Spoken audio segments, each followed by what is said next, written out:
Jadi kita bukan awasi anggaran aja, tapi awasi juga cara presiden memahami undang-undang. Itu yang ditulis dalam mungkin ya dua alinea supaya nota konstitusional itu dikeluarkan oleh DPR tidak membuat pikiran presiden makin mumet. Jadi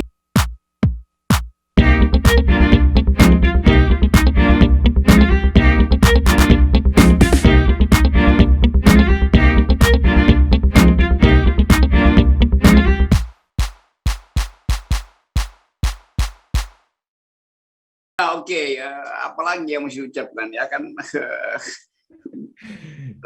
Ya udah kirim aja notes yang dibikin oleh Ferry ke istana gitu supaya presiden tahu beda uji formil dan uji material kan. Kan sebetulnya kalau saya tadi disodorkan sajian, saya mau tahu cara membuat nasi uduk tadi itu.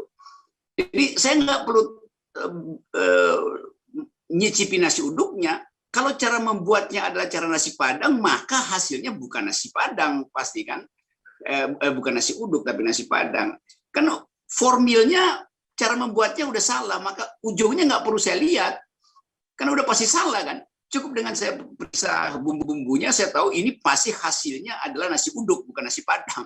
Kan itu yang diterangkan tadi ya secara gampang sebetulnya.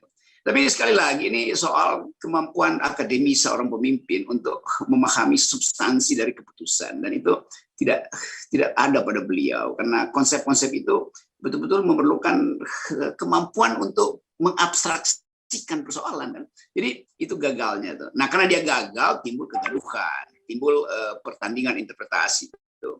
Nah, dalam keadaan itu peristiwa-peristiwa politik bisa disangkutkan lagi pada keputusan Mahkamah Konstitusi. Demi menghindari kegaduhan dan kedunguan yang berlanjut, mestinya DPR tadi yang ambil inisiatif untuk menulis semacam constitutional notes. Kan nggak bisa nota konstitusi itu dibuat oleh Mahkamah Konstitusi, karena itu bukan undang-undang tuh yang minta diajukan kembali tuh. Jadi DPR kasih semacam review, lalu bikin semacam nota konstitusi bahwa presiden yang dimaksud adalah ini. Sebetulnya itu teguran, tapi supaya dia nggak jadi teguran dan memalukan presiden, kita bikin aja istilah baru nota konstitusi, tradisi yang baru yang sebetulnya bisa dilakukan di dalam segala macam persoalan di mana ada konflik yang memungkinkan orang salah paham. Kenapa? Karena memang itu DPR harus beri teguran.